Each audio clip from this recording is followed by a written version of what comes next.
Donc après mes études, je suis parti à Dara Djolof et après à Bambey, où j'ai fait 6 ans. Après mon bac, en 2000, je suis venu à Dakar, j'ai fait philo à l'université, après l'ESP, l'école supérieure polytechnique. Au bout de la deuxième année, le cabinet Profil m'a recruté comme consultant junior. À l'époque, il faisait faire ce qui est audit, diagnostic, tout ce qui est ressources humaines, bilan compétences pour les entreprises de la place. Cabinet Profil à l'époque faisait partie des meilleurs cabinets de la place. Il n'y en avait pas énormément. C'était les CMC de Bamboyoum, Eco Afrique et j'en passe. On avait l'opportunité de côtoyer les meilleurs à l'époque. Déjà à l'école, on avait les Pierre-Marie Colly, ceux qui avaient rédigé le code du travail. Il y avait les Abdou Ndiolfo de Diakhoumpa, mais des sommités, des gens qui faisaient autorité dans la discipline en matière de gestion des ressources humaines. Très tôt, on a été recruté à Profil. On a fait nos gammes, on a appris. On a fait 5 ans. Après, on est passé à BEM, responsable de l'insertion, comment accompagner les jeunes vers l'emploi. Et ces deux outils étaient importants, la lettre et le CV. Mais c'est important, nécessaire, mais pas suffisant. Vous verrez qu'avoir le CV et une bonne lettre ne suffisent pas pour aller travailler. D'autres éléments vont forcément servir. Nous allons essayer de les voir ensemble. D'accord? Partager mon expérience et puis en même temps aussi, s'il y a des questions posées, on va répondre. Après, j'ai fait 5 ans Profil. Après 5 ans, si vous êtes très bien coaché, tu as envie de découvrir autre chose. Parce que sinon, après, ça peut être une répétition facilement. Je ne vous apprends rien. Ressources humaines, quand les outils sont en place, ça peut facilement tomber vers la redondance. Si tu n'es pas trop ambitieux, tu te fies au salaire et tu ne bouges pas. Et comme moi, je suis en perpétuelle quête de savoir, je voulais découvrir de l'autre côté. Parce qu'en cabinet, c'est la société qui te sollicite, mais tu es externe. Donc tu fais des missions, mais tu n'es pas à l'intérieur. Donc tu ne vis pas réellement le problème à 100%. Après 5 ans, je m'étais dit, il me faut quand même avoir une légitimité. Parce que qu'est-ce que je voulais derrière? C'est important, ce n'est pas l'objet du cours. Savoir son dharma, le devenir, qu'est-ce que je veux être plus tard? C'est maintenant qu'il faudra le préparer. Moi, je voulais aller faire ce que je suis en train de faire, être consultant, partager mon vécu, mon savoir, aussi bien avec les particuliers qu'avec les entreprises. Donc, il m'a fallu une légitimité. On va me dire, mais monsieur, tu es passé par où? Est-ce que tu as été un directeur des ressources humaines? C'était très important, ces détails-là. Donc, il m'a fallu aller faire mes gammes. Donc, j'ai fait le cabinet. Et lors d'une de mes missions à Profil, au niveau du PTB, et là, je vous donne aussi un outil important, le réseau. Ne le négligez jamais. La preuve, pourquoi je suis là? Parce que je connais Hassan.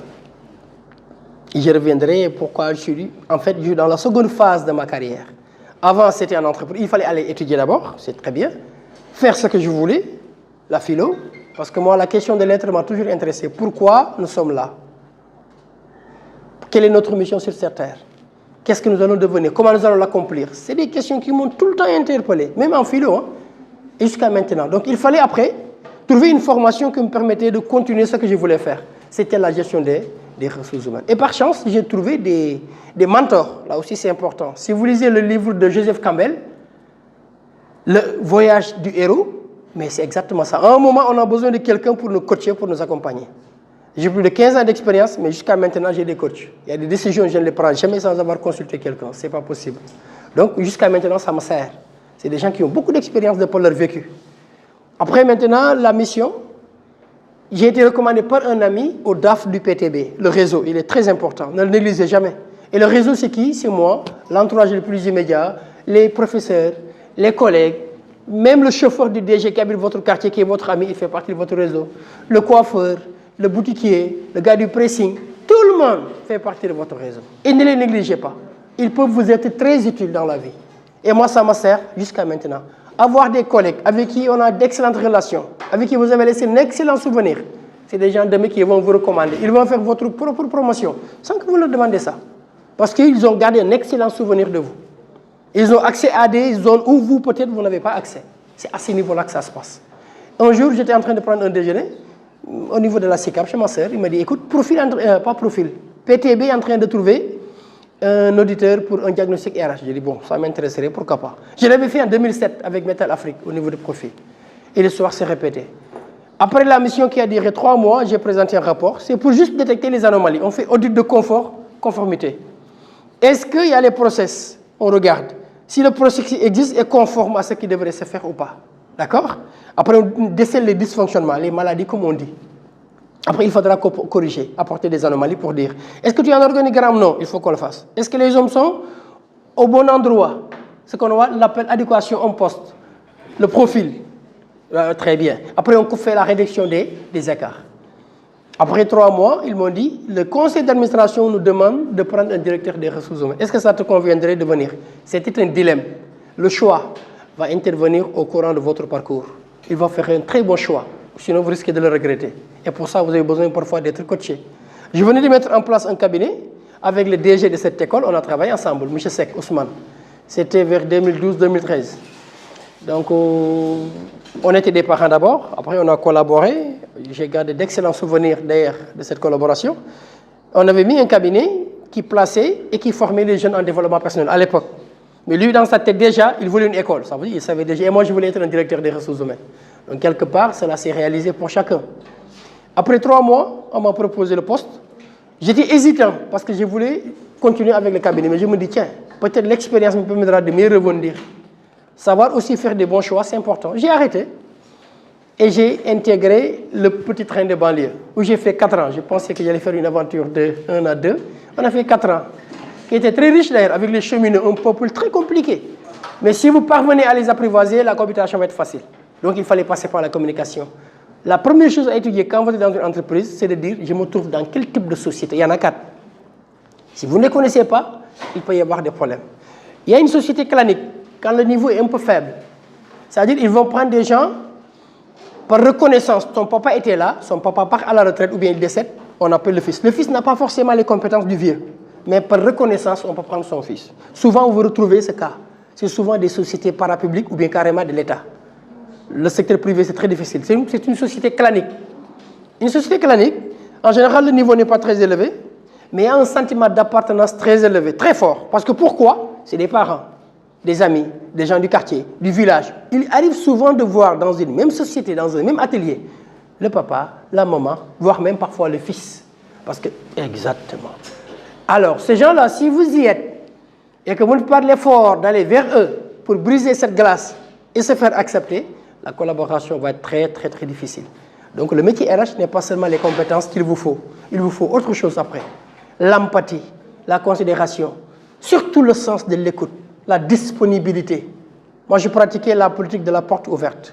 Quand quelqu'un a besoin de moi, n'a pas besoin de rendez-vous, il vient me voir directement. Parce que s'il vient, c'est parce qu'il a un problème. Et c'est à moi d'apporter des solutions par rapport à son problème. Donc, on l'écoutait. Après, il fallait voir maintenant les cheminots. Discuter avec eux sans préjugés. Parce qu'on disait, oui, c'est un peuple de refus compliqué. Bon, j'ai mis ça de côté. Donc, pour expliquer, écoute, je suis là, ma seule raison, c'est de voir comment je peux vous aider. Alors, si vous lisez aussi ce livre, pourquoi je vous amène ce livre? Être ressources RH aussi ne veut pas dire apprendre que ressources humaines. Vous n'allez pas, c'est bon, mais ce n'est pas assez. Il faut aller au-delà, essayer de comprendre les gens, prendre de la hauteur, accepter tout simplement qu'il y ait des conflits et ne pas rester sur sa position antérieure, ne rien garder sur soi-même. C'est-à-dire ne pas faire de suppositions, ne pas tout simplement avoir une parole qui peut parfois blesser, mais accepter le dépassement, écouter l'autre, accepter la différence et être tolérant. Après 4 ans, ça a été très bien. Ils ont demandé mon départ, figurez-vous, à la première réunion avec le DG. Ce qu'ils ont demandé, c'est de dire, au lieu d'aller prendre quelqu'un de l'extérieur, il faut nous prendre quelqu'un d'interne. Ça peut se comprendre, mais sauf que le monsieur-là, il n'avait pas ces compétences-là à l'époque. Mais je leur ai dit, donnez-moi le bénéfice du doute. Vous ne savez pas si je suis capable ou pas, laissez-moi 6 mois pour voir. Après, j'ai commencé à mettre mon plan, la stratégie, la formation, les accompagnements et consorts. Donc, c'est à ce niveau-là qu'il fallait faire la pénétration. Après, on a collaboré, on a travaillé pendant 4 ans, ça s'est passé très bien. Et l'opportunité de Patisen est venue, ça ne se refusait pas. C'était quelque chose qui était venu sans que je demande. Ils m'ont nommé directeur capital humain. Ils demandaient de plus. Je me dis, une multinationale, je n'ai jamais été là-bas. Je n'ai jamais eu d'expérience. On était en 4 en compétition. C'est le cabinet Top Inter au niveau des Almadies qui m'avait sollicité à l'époque. Là aussi, le réseau. Ma soeur était au courant, il m'a informé, qui a même envoyé mon CV. J'ai été contacté, je suis parti, j'étais sélectionné, j'étais premier. Et puis j'ai commencé une expérience avec M. Omaïs. 3000 personnes à l'époque ont géré. Après, on a pris 1000 personnes journaliers, parce que là, on prend 1500 journaliers par mois. Ma salariale, 600 et quelques millions qu'on payait par mois. 60 millions qu'on paye par journalier, c'est ce qu'on paye par mois. Donc il y a plus de 8 sites à Dakar. Ambao, ceux qui font là-bas le sel, mayonnaise et margarine. Il y avait ceux qui font le chocolat au niveau de SAI, il y avait ceux qui faisaient aussi le kangou là, juste au niveau de SO à bois. C'est là sous notre plus grand hangar. Et au niveau de Colgate, Il y avait 3, il y avait Rosegate, il y avait Sempa et surtout Dolly. Donc on faisait pour le Nigeria, pour l'essentiel des pays africains. Donc on gérait. Maintenant, comment gérer? Il va falloir forcément être dans ce qu'on appelle la délégation, essayer de tirer les gens vers le haut et les former. C'est fondamental. Donc vous, en entreprise, qu'est-ce qu'on attendra de vous? Pas seulement que vous venez avec le diplôme et croiser les bras. Il faut le sens de l'initiative. Ah oui, c'est important. Être force de proposition et arrêter de demander comme un mendiant qui commande un emploi. Commencez à proposer. Qu'est-ce que vous pouvez apporter à l'entreprise? L'entreprise n'est pas une œuvre caritative. Hein? Ils ne vous prennent pas parce que tu es gentil, parce que tu es orphelin. Loin de là. Ils vous prennent parce que simplement, tu peux apporter un plus par rapport à sa société. Et ce plus-là, les compétences certes, mais il y a le comportement aussi. On n'attendra pas de vous, à votre niveau, que vous soyez excellent. Mais il faut un potentiel et une attitude qu'on va apprécier. Est-ce que vous allez venir vers moi pour l'info? Est-ce que si je vous donne un document à faire, tu vas me rendre les livrables à temps et correctement? Est-ce que si je vous demande de faire un travail, je suis obligé de corriger ce que tu me demandes de faire? Est-ce que tu es assez curieux pour poser des questions? Est-ce que tu es assez polyvalent? Est-ce que si on te donne ce que tu ne peux pas, tu refuses? Tout ça, on va apprécier. On va noter ça. C'est des critères. Est-ce que tu es matinal? Tu arrives en retard? Tu demandes trop d'absence? Tout ça, c'est des choses que les gens vont observer et vont regarder. Et ça peut poser sur la balance plus tard. Donc ça veut dire aussi, lorsque vous voulez travailler, le diplôme, il est bon, mais aussi comment vous allez vous comporter une fois en entreprise durant le stage. Les gens vont observer. Et moi, j'apprécie bien les étudiants qui viennent très dégourdis, qui posent des questions curieuses. Et c'est là où tu sauras ceux qui ont du cran, qui n'ont pas peur. Ils disent, oui, c'est le directeur. Après tout, nous sommes des personnes. Hein? On n'est pas des dieux, on n'est rien du tout. On est des humains, mortels. Mais on va voir celui qui a du cran. Est-ce qu'il osera frapper à la porte du directeur? Parfois, certains de mes collègues aiment faire le malin. Oui, c'est qui là? Qu'est-ce que tu veux? C'est juste pour Napoléon. Monsieur, vous allez bien? Il faut être tout là correct. Oui, monsieur, vous allez bien, ça va? Je voulais juste voir quand est-ce que je pourrais vous voir. La manière, elle est importante. Et ceci va vous poursuivre quand vous allez vers des rencontres, vers des dîners. Ce qu'on appelle des after-work. Il y a des sommités qui vont venir, des directeurs, des gens qui n'ont pas de temps, qui ne font pas le malin, mais ils n'ont pas le temps. Comment les approcher? Comment leur dire que vous êtes intéressé? C'est ça aussi, il faut l'apprendre. Savoir saisir la bonne opportunité, elle ne se présentera pas tout le temps. Ça, c'est moi qui vous dis ça. Là aussi, ça demande du courage, la correction, la disponibilité, le sérieux, savoir dire ce qu'on veut et aller à l'essentiel. C'est important. Vous l'avez vu, on te l'a présenté. Vous pensez qu'il a le temps de t'écouter un discours? Non, il n'a pas ce temps. Déjà, il ne vous connaît pas. Il est trop pressé. Si tu ne sais pas l'accrocher, il va partir. Tu peux dire ce que tu veux. Après, ce n'est pas trop son problème. C'est à toi de voir comment essayer de voir attirer son attention. Là aussi, on vous l'apprend. Que ce soit le DAF, le responsable se plagienne, ce sont des humains. C'est des responsables, c'est vrai. Mais si vous savez s'y prendre, automatiquement, ils peuvent vous écouter et vous prêter une oreille attentive. Et là, c'est déjà pas gagné. C'est déjà bien. Après, vous expliquez, bonjour monsieur, je suis là. C'était le cas d'un journalier.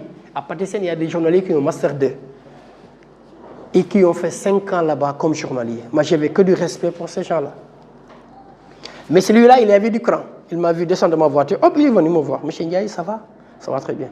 J'avais un CV là, à toute fin utile, maximum 1 minute. Après, il m'a dit merci beaucoup. Après, j'ai pris ça, j'ai gardé. Master 2, il s'appelle Sadio. Master de finance. Combien de temps tu es là? 5 ans. Il me dit, c'est la première fois que je serre la main d'un directeur des ressources humaines. Ça aussi, c'était important, ces détails-là. Parce que moi, j'étais accessible. Bon, je ne me mettais pas tout le temps, ça c'est juste pour respect par rapport à vous. Je me suis dit, voilà, mais sinon, j'allais en jean, en t-shirt. Même au PTB, je faisais ce qu'on appelle le contrôleur. Je venais en casquette pour juste voir comment les gens évoluent dans le cadre du travail. Alors, qu'est-ce que je fais? Je me mettais en jean et tout. Donc, j'étais accessible. Tous les mercredis, je les formais comme ça. Les droits et les devoirs d'un employé. Parce que souvent, ils ne connaissaient pas leurs devoirs et leurs droits. Parfois, par ignorance, ils commettaient des fautes lourdes, passibles de licenciement. Mais la faute nous incombait. Donc, on leur dit, qu'est-ce qu'un carton jaune? Qu'est-ce qu'un carton rouge? C'est plus facile. Un carton jaune, tu peux continuer le match. Carton rouge, même le match est déjà terminé. On va regarder, est-ce qu'on ne va pas encore te sanctionner? Vous comprenez? C'est la métaphore, c'est plus simple. Donc ça veut dire que carton rouge, la faute est d'une extrême gravité qu'il peut y avoir poursuite pénale. Vous comprenez? D'accord, ils top ou pas. Mais comme les RS sont malins, ils brandir la menace de la poursuite pour que tu puisses démissionner librement sans qu'il y ait de dommages. Vous comprenez? C'est ça. Mon gars, écoute, la situation est compliquée. On pense même porter plainte parce que là, le préjudice est terrible. Sauf si tu décides volontairement de renoncer. Donc c'est une pression d'aide indirectement. Mais en général, une faute lourde, elle est pénale en général. Parce que tu portes atteinte à l'intégrité soit de l'entreprise ou bien tu veux nuire à l'entreprise. Tu voles, tu vends des secrets confidentiels ou des choses comme ça. À partir de là, on peut tout simplement te poursuivre. Donc c'est comme ça qu'il faudra comprendre. Donc par moment aussi, si tu ne leur dis pas ce qu'il faut faire et ce qu'il ne faut pas faire, à leur décharge, ils vont agir. Et après coup, ça pose un souci. Le RH aussi doit être proactif. Il doit anticiper avant que la faute ne soit là. Donc là aussi, on faisait. Donc il y avait une accessibilité. Et ce qui est arrivé avec Sadio, Patisen paye ses journaliers après 15 jours, 2 semaines. Omaïs, quand il vient le matin, le DG de Patisen, c'est un art, il voit qu'il y a un monde fou. Il m'appelle. Le premier réflexe, Aline, pourquoi il y a autant de monde dehors? Je dis non, parce que c'est la période de paiement. Et nous avons un seul payeur. Il me dit, mais il faut en prendre un autre. C'est comme ça que j'ai proposé le dossier de Sadio. Mais si Sadio n'était pas venu me donner cela avec du cran et du courage, je n'allais pas pouvoir, je l'ai regardé ailleurs. Mais il est venu me dire, on a pris un CDD. Et récemment, il m'a appelé pour me dire que des fois, on CDI, marié. Donc, vous voyez comment la suite est. Après, il va m'appeler pour dire, c'est ça la logique. C'est ça qui est cohérent. Vous comprenez? Mais il a fallu qu'il soit là, qu'il ait le courage de venir me voir. Et que nous aussi, qu'on soit être aussi attentifs à l'écoute de tout le monde. En fait, posture, que je sois RH ne veut pas dire que je suis le plus méritant. Il y a des gens plus compétents que moi dans ce pays. Mais le problème, c'est que la compétence. Le problème, c'est être là au bon moment. Il faut que la qualité de réseau va faire la différence. N'est que le major de la promotion, dans le classe, ça ne te garantit pas le meilleur emploi. Ça, c'est moi qui vous dis ça. Le major de la promotion n'a pas toujours le meilleur emploi. Au contraire, il peut chômer longtemps. Oui? Parce que tout simplement, en certains niveaux, la compétence qu'on vous demande, ce n'est pas extraordinaire. Hein? Il faut juste qu'on vous montre comment travailler. C'est pour ça qu'il faut choisir la qualité de votre relation, dès maintenant. Oui? Okay. En général, il sera l'employeur du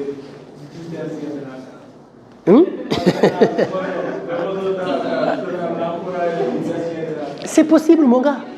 Parce que le dernier peut avoir des difficultés dans ses études, mais il peut être quelqu'un de très futur dans la manière de poser des... Si vous avez lu Père riche, Père pauvre, ce n'est pas l'objet, peut-être la prochaine fois on le fera, ou bien le record de Kanyama, la chèvre de ma mère, vous allez regarder comment on va faire pour avoir de l'argent. En fait, on ne vous donne pas tout, en fait, pour avoir de l'argent.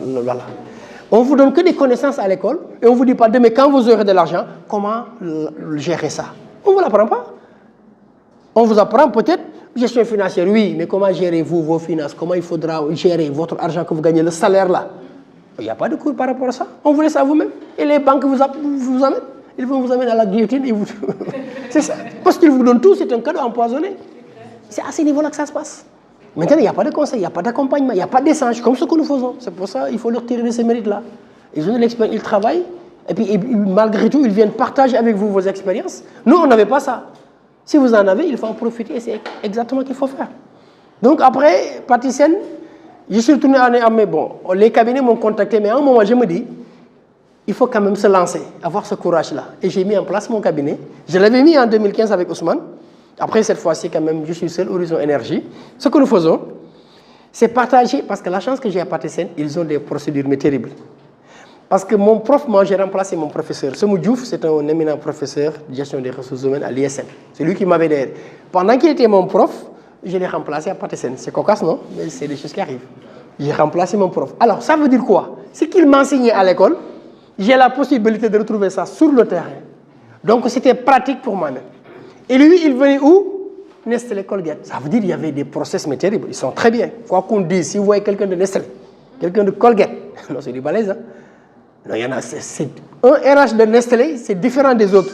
Parce qu'elle a la chance d'avoir à l'international les meilleurs process. C'est ça la différence.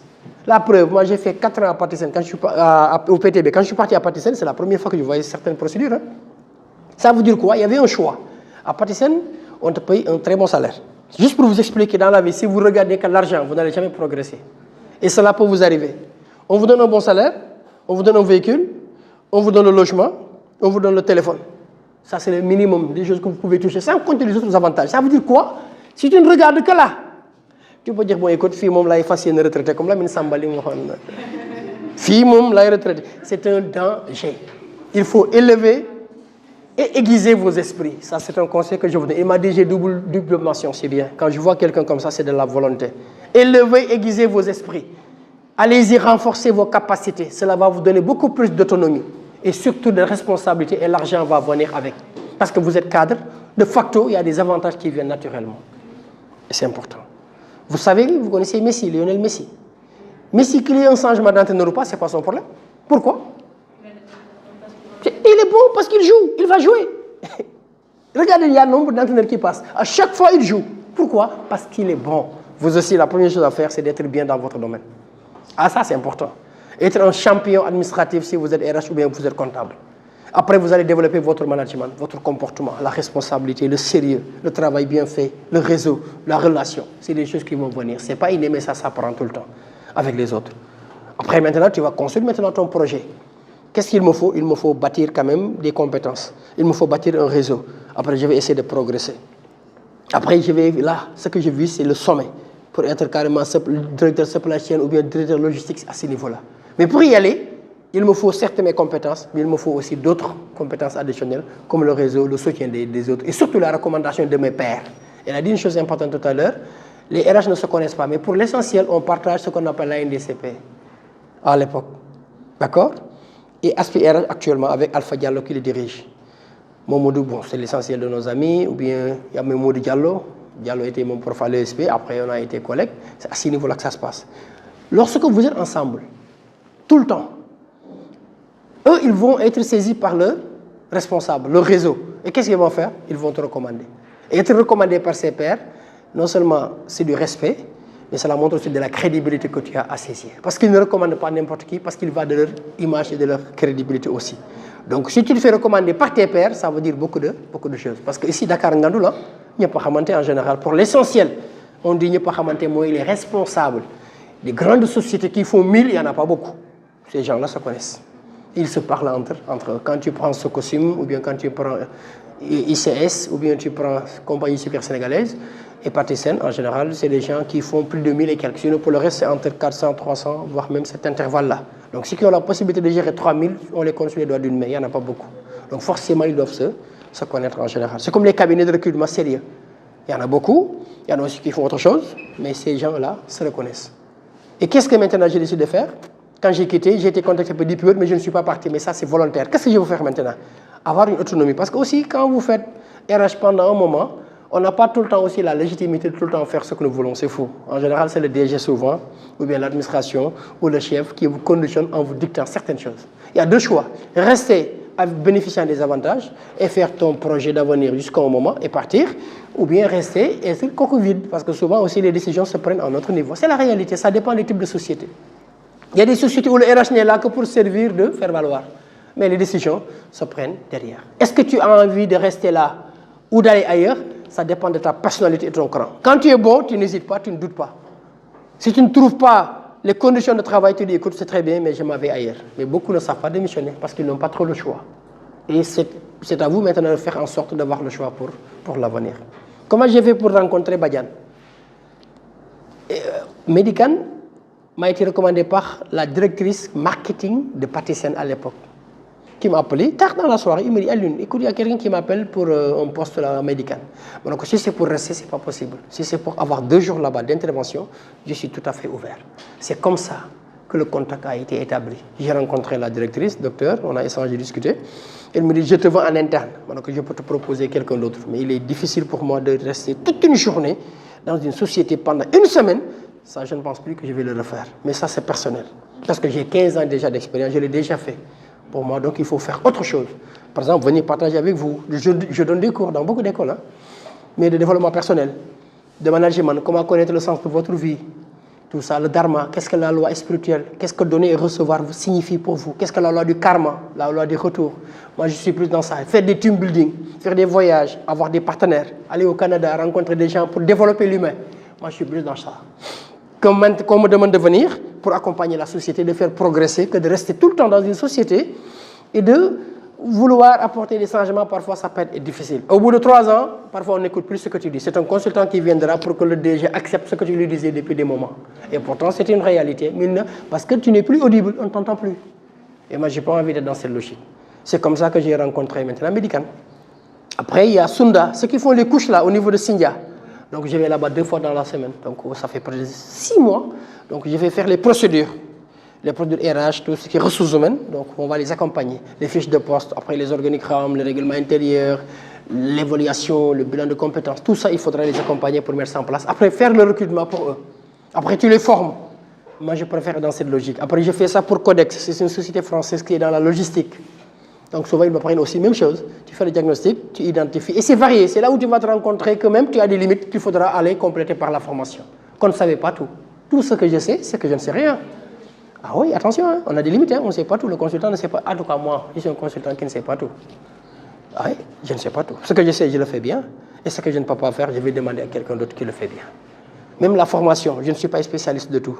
Développement personnel, je suis très bien. Ressources humaines, oui. En dehors, je m'arrête et je demande à celui qui sait mieux que moi, il viendra appuyer. Là aussi, je vous donne, c'est de l'honnêteté intellectuelle. On ne peut pas tout savoir dans la vie. C'est dangereux. N'acceptez pas de tomber dans ces pièges. Consultant à la règle, costume rafet, verre, c'est pas possible.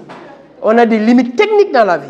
Et ce qu'on sait faire, on le fait bien. Ce qu'on ne sait pas, on va apprendre à le faire. Apprendre à être humble. L'humilité, c'est une grande qualité en RH aussi. Parce qu'entreprise, mais ça c'est du management aussi. Ça c'est du management. Donc être devant, c'est vrai. Le fait de diriger et être un manager, ça ne veut pas dire être plus savant que tout le monde. C'est faux. Être le chef, ça ne veut pas dire avoir toutes les connaissances possibles. On a tous des limites techniques qu'il ne faut pas par moment changer. C'est à ce niveau-là qu'il faut le comprendre. Maintenant, être consultant, ça demande aussi beaucoup de responsabilités, c'est-à-dire beaucoup d'efforts, d'investigation, beaucoup de savoir. Mais on ne peut pas tout savoir. C'est à ce niveau-là. Maintenant, moi, ce que j'aime, je me suis toujours évertué à aller dans cette direction-là. Faites ce qui vous passionne. Si vous vous levez le matin, vous devez être très content d'aller apprendre ou d'aller étudier ou d'aller faire ce que vous avez envie de faire. Que personne ne vous détourne de ce que vous voulez faire dans la vie. Il faut le faire avec beaucoup de passion. Quand les gens vous entendent parler, ils ont envie même de faire comme vous. Et ça, c'est important. Arrêtez de suivre les autres et commencez par décider de ce que vous voulez faire dans la vie. Donc, c'est un ensemble d'éléments qu'il vous faut. Si vous voulez aller loin, savoir ce que je veux, c'est important. Beaucoup ne le savent pas. Si je sais cela, qu'est-ce qui me permet de l'avoir? Dans quel horizon je veux? Combien de types d'argent je voudrais? Le salaire que je veux? Et puis, tu te donnes des objectifs pour l'atteindre. Donc, c'est à ce niveau-là qu'il faudra le faire. Et ne jamais se lasser d'aller apprendre. Du berceau à la tombe, on ne fait que cela. Après, maintenant, les autres vont vous solliciter. Après, tu seras tellement full que tu n'as plus de temps. Les autres vont venir te dire, écoutez, M. Ndiaye, j'aimerais un coaching. Parce que moi, j'ai des difficultés pour parler avec mes responsables. Parfois, c'est le cas. Parfois, les relations sont tendues entre collègues. Très compliquées. Parce que aussi, nous sommes des humains. Il y en a des directeurs qui viennent avec leur méthode de... Parce que aussi, c'est des humains. Hein. C'est des responsables, mais ils ont des lacunes. Mais s'ils ne reconnaissent pas leur erreur, il sera difficile de leur dire, écoutez mon gars, il va falloir se former. Pour un manager, c'est terminé. Tu es manager, tu sais tout, c'est faux. Hein? Ils ont besoin d'être formés. Et la dame m'a dit, il m'est difficile d'accepter une autorité, qu'on me donne des ordres. C'est grave. L'insubordination, c'est une faute terrible en entreprise, passible de licenciement. Et toi, tu ne veux pas qu'on te donne des ordres alors qu'il y a un chef. Mais après, on a fait ce qu'on appelle MBTI. Vous l'avez déjà fait? C'est un outil très puissant. Les RH doivent forcément l'avoir. Aujourd'hui, vous allez voir le médecin. Le médecin vous dit, qu'est-ce qui vous fait mal, madame? Vous dites, j'ai mal au ventre, à la poitrine. Il ne peut pas déterminer tout de suite votre maladie sans avoir fait ce qu'on appelle le diagnostic. Ce n'est pas possible. Et le MBTI permet de faire un diagnostic chez vous pour voir votre personnalité. Est-ce que vous êtes une personne extravertie? Est-ce que vous êtes une personne introvertie? Est-ce que vous êtes une personne qui prend des décisions avec la tête ou avec le cœur? Tout ça, c'est des choses qu'il faudra voir. Mais ça, c'est le MBTI qui donne ça. C'est un outil très puissant, très intéressant. Exemple que je vous donne. Lorsque vous voulez une assistante de direction qui va faire l'accueil, l'orientation et le conseil, vous prenez quel type de personne en général? Accueillant, ça veut dire comment? Ouvert, extravert, ça veut dire quelqu'un de très ouvert, qui communique facilement, sociable. Et si vous voulez quelqu'un qui se concentre, qui parle peu, qui n'est pas bavard, un comptable supposons, qui a le sens de l'observation, qui ne fait qu'analyser, vous prenez qui? Voilà. Donc, vous voyez que vous ne faites pas n'importe quoi. En fonction de ce que vous voulez, vous allez choisir le type. Mais si vous êtes un consultant RH ou bien vous êtes un manager, vous voulez mettre une équipe et tu ignores ce b.a.-ba essentiel pour la constitution d'une équipe. Mais tu vas mettre des gens qu'il ne fallait pas mettre ensemble. Les forces de même nature, ça se repousse. Les forces de sens opposés s'attirent. Ça, c'est de la physique. Donc, qu'est-ce qu'il faut mettre? Des gens qui doivent aller ensemble pour former une très bonne équipe. Mais ça suppose quoi? Une connaissance a priori. C'est ça qu'il nous faut. Mais on n'a pas souvent ces outils. Nous devinons, on fait du à peu près, on fait du tiamlangal et ce n'est jamais bien. C'est ça. Il faut être sûr de ce qu'on dit ou bien de laisser de côté. Maintenant, si on a cet outil-là, cela va nous permettre d'avoir la constitution des équipes. Donc, connaître qui on est réellement. Parce que souvent, on le dit. Moi, je me connais très bien comme ça en bopp là. Parfois, ce n'est pas évident de se connaître. On pense se connaître, on croit se connaître.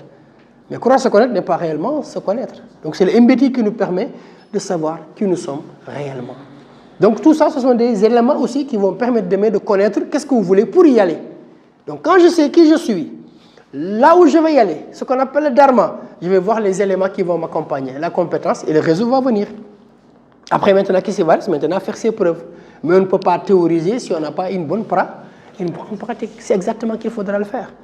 Et maintenant, qu'est-ce qu'il faut après? Maintenant, la dame me dit, j'ai un souci, parce que quand on me pose une question, j'ai du mal à répondre de manière posée. Alors, il faut comprendre pourquoi. Il y a des lectures. Pourquoi je vous renvoie à ces livres-là?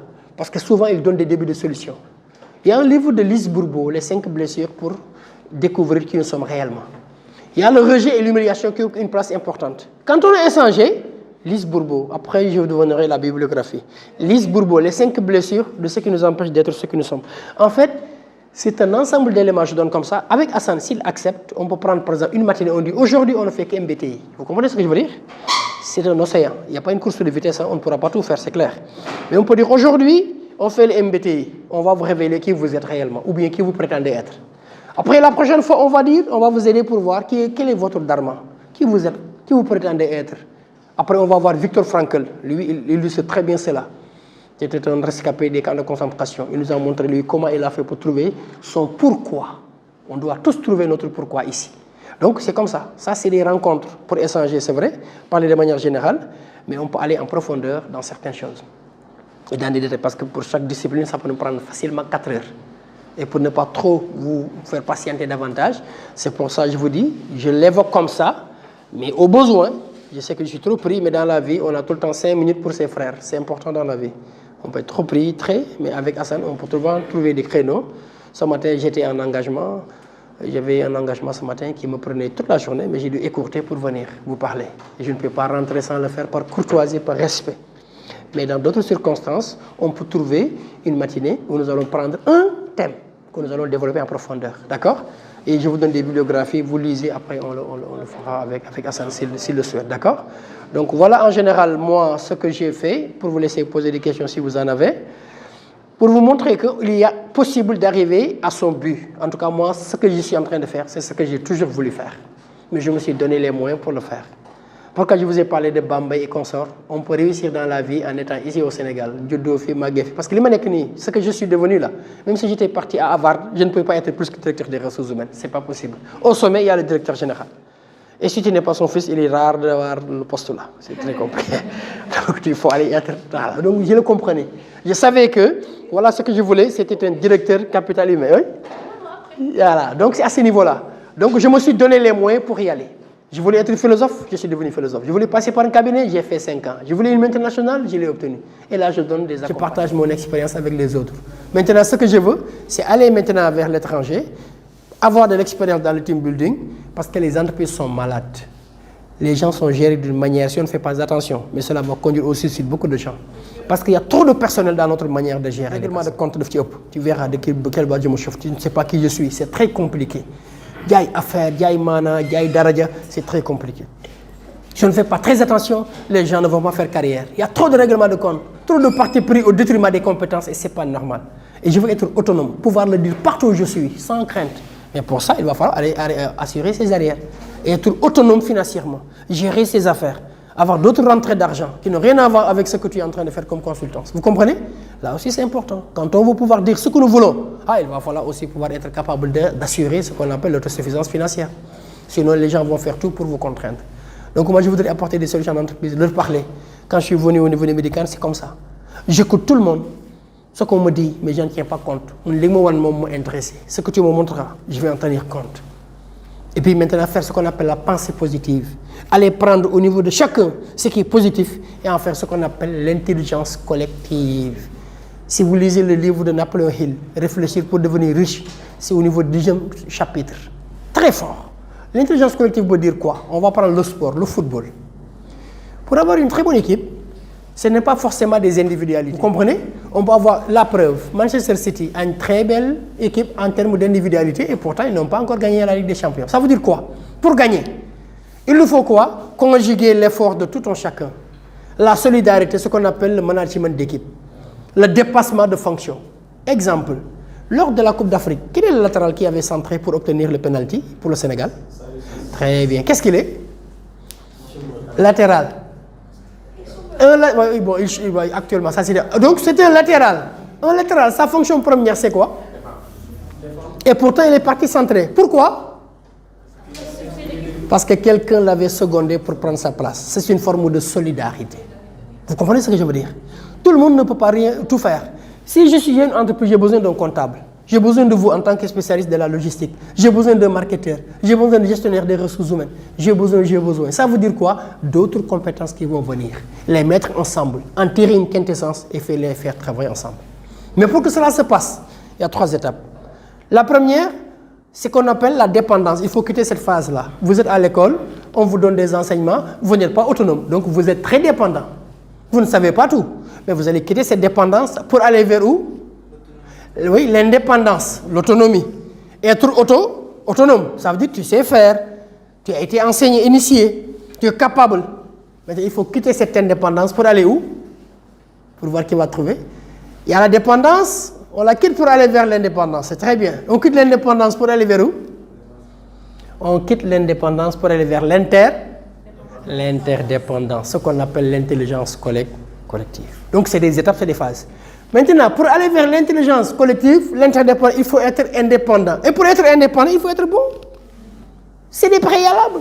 Donc personne ne peut quitter pour aller intégrer l'interdépendance s'il n'est pas indépendant. C'est pas possible. Sauf que tout le monde après. On montre tes limites rapidement. Donc là, ça, c'est les 7 habitudes de Stephen Covey. Si vous lisez son livre aussi, un excellent livre. Maintenant, la lecture aussi, je vous conseille de le faire. Ah oui, il le faut, hein. Il faut lire et beaucoup lire. Ça vous permettra d'approfondir et de comprendre davantage ce que les autres ont vécu avant vous. Et d'être préparé à l'exercice de votre fonction. C'est ça qui fera la différence. Pour l'essentiel, on fait tous la même chose. Vous avez le même professeur. Vous êtes à la même classe. Vous avez le même programme. Mais la différence va venir d'où, selon vous? Ça viendra de vous, de la qualité intrinsèque de chacun.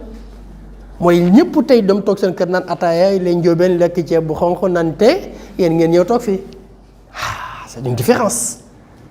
Oui. Il y en a qui ne parlent pas Wolof.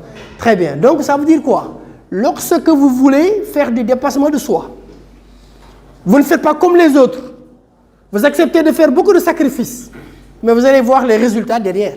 Quand tout le monde fait ce que tout le monde fait, pour l'essentiel, on fait tous la même chose, il n'y a pas de différence. Mais la différence viendra d'où? Des détails. Et ça fait partie de ces détails-là. Un samedi soir, au moment où tout le monde est en train de déguster son très bon tiep et de boire son très bon thé, vous avez fait abstraction de tout, même si vous pensez fortement à ça, on va vous libérer bientôt.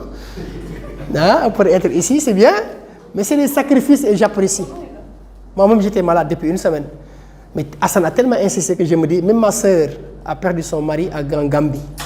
Moi, je devais partir, mais j'ai dit à mon frère de partir, Abdou Karim. Moi, après, je partirai présenter mes condoléances. Pourquoi? Pour ne pas, en fait, trahir cette espérance-là. Il fallait venir, même si c'est 2 mots, qu'on en parle, qu'on discute et qu'on trouve d'autres moments de partage. Ce matin, j'ai trouvé que ces dames-là se débrouillaient très bien. Il était beaucoup plus courtois de m'asseoir gentiment là-bas et d'apprendre ce que j'ai fait. On a d'autres moments de circonstances pour apprendre, pour échanger. Moi, je crois en ça. Je le fais bénévolement, je le fais naturellement. Je n'attends absolument rien, sinon des prières uniquement. C'est à ce niveau-là qu'il faut le faire. On partagera des choses, Inch'Allah, si Dieu le veut bien. Moi, je suis un adepte de la loi de l'attraction. C'est en donnant que nous allons recevoir. Et moi, j'aime très bien donner, parce que j'aime bien recevoir. Je donne ce que j'aime en plus, pour recevoir ce qu'il y a de meilleur dans la vie. Moi, c'est ma conception de la vie. Et je voulais aussi, après, bon, c'est vrai qu'il y avait tellement de choses que je vais préparer, mais on va faire que différer. On recule pour mieux sauter. Voilà, je voulais vous montrer une vidéo par rapport à ça et au devenir, mais on ne va pas trop tirer en longueur.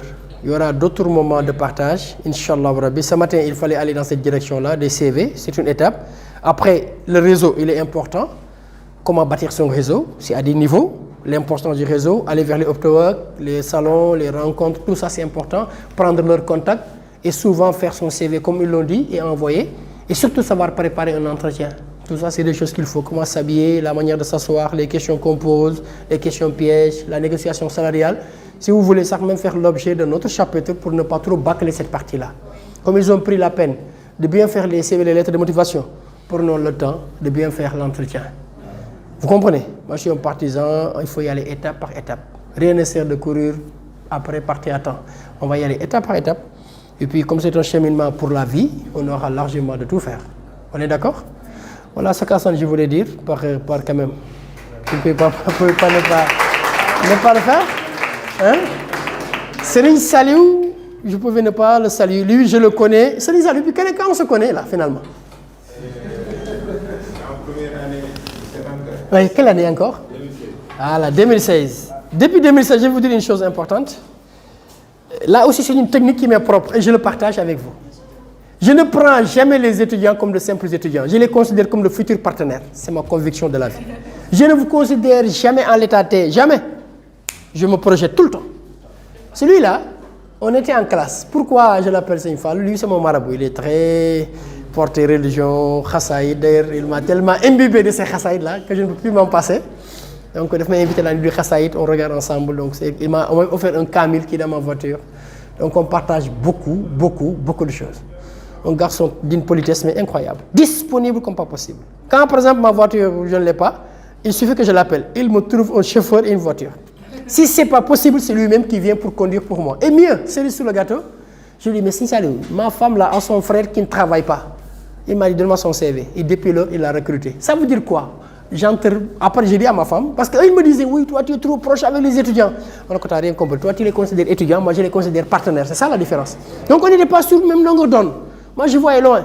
Et quand il a pris son frère, voilà, l'étudiant finalement a pris ton frère. Il me dit, oui, je voyais ce que tu voulais dire. Donc, c'est exactement ça. Ce que je voulais dire, c'était ça. Et avec lui, il y a Serigne Mori, il y a Serigne Moussa. Le concept de Serigne là, ce n'est pas gratuit. Je ne le donne pas à tout le monde. Je ne le décerne pas à tout le monde. Quand je le dis, c'est parce que je sais pourquoi. Et puis, on habite les mêmes quartiers. Donc, vraiment, c'est quelqu'un qui est très bien. Et quand Hassan m'a invité, je ne savais pas qu'il était dans le groupe.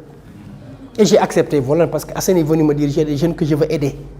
Moi, je suis de passé, de conditions modestes. Ma mère n'avait pas beaucoup d'argent, mon papa est décédé très tôt, mais ce n'est pas une excuse pour ne pas réussir. Parce que tout simplement, il y avait Allah subhanahu wa ta'ala qui est là, qui nous a donné la force. Et puis, qu'est-ce qui nous restait? On a été à l'école. C'est terminé. Ça s'arrête là. Hein? Le reste, c'est à nous de le faire. Et c'est comme ça. Il faut aller se battre. Pour obtenir notre pain là, il faut aller se battre. Et il n'y avait pas de secret. Maintenant, il y avait des difficultés de la vie. Mais il faut savoir, si vous lisez Luqman, c'est sourate 31 du Coran, qui dit accomplis la salat, recommande le convenable, interdit le blâmable, endure ce qui t'arrive avec patience. La patience est là-bas. Et ça revient en permanence, sabre. Donc Dieu avec les endurants. Donc c'est des choses comme ça qui reviennent. Je pouvais le dire dans d'autres livres, hein. Ça c'est le Coran, mais je lis dans d'autres livres, la Bible est comme ça. Il vous rappelle tout le temps cela. Ça veut dire quoi? La réussite est au bout de l'effort, les gars. Acceptons-nous maintenant de faire ces efforts-là, d'être endurants, d'être patients, de se battre, ne jamais douter. Même s'il nous arrive de le faire, de ne pas le faire trop longtemps, hop, de basculer dans la pensée positive. Donc voilà ce que je voulais dire, Seigne Fallou, le remercier. Je peux dire de Seigne Fallou ce que je pourrais dire aussi sur d'autres jeunes, hein, que ce comme vous, avec qui on a gardé d'excellentes relations. Et à chaque fois que j'ai des opportunités en logistique, c'est lui, mon répondant, mon point focal. Seigne Fallou, je partage mes offres avec lui, il l'envoie dans son... Avec Mori, un homme très bien, très pieux. Donc avec eux, il y avait aussi Aminata qui aurait dû être là, que j'ai amené dans une ONG, Green Tech Africa, parce qu'elle était ma responsable de classe. Très dégourdie, très bien, mais donc tout effort mérite récompense. Et je l'ai amené là-bas. C'est exactement. Moi, le travail, l'effort se paye tout le temps. Ça, c'est une évidence. Il faut tout le temps récompenser les gens comme ça. Donc, c'est ma conception de la vie. Je partage ce que j'ai avec les autres tout le temps. Les livres là, mais demandez à Seigne Fall dans sa classe. Il y a ce jour où je partageais un document, j'en ai reçu presque 15. Il y a Ndiaye Canal qui nous l'avait envoyé. Moi, je partageais le peu que j'avais. Ndiaye me dit, attends, grand, moi, j'ai un grand qui a tellement de livres. Il m'a donné ça sous clé. Et ce jour-là, on l'a tous partagé ensemble. Et Mori aussi nous a donné les livres de Pablo Coelho. L'alchimiste, je vous le recommande. Ah, très bien. Si vous voulez aussi apprendre le développement personnel, il va falloir aussi se faire violence en faisant de la lecture. C'est très important. Après, à chaque fois que je termine, je pourrai partager avec vous des livres et puis vous orienter. Vous allez voir, vous allez me dépasser. Il faut juste réveiller ce qui sommeille en vous, ce qu'on appelle apprendre, c'est se souvenir. C'est la réminiscence. Ce que je dis là, c'est enfoui en vous. Si on le réveille, cela va se réveiller pour tout le monde. Je ne vais pas être long, donc voilà, je remercie tout le monde. S'il y a des questions, je peux répondre. S'il y a des interrogations, sinon on va... En tout cas, Hassan, voilà ce que je voulais dire. Et remercier tout le monde. Voilà. Ok. Merci à vous.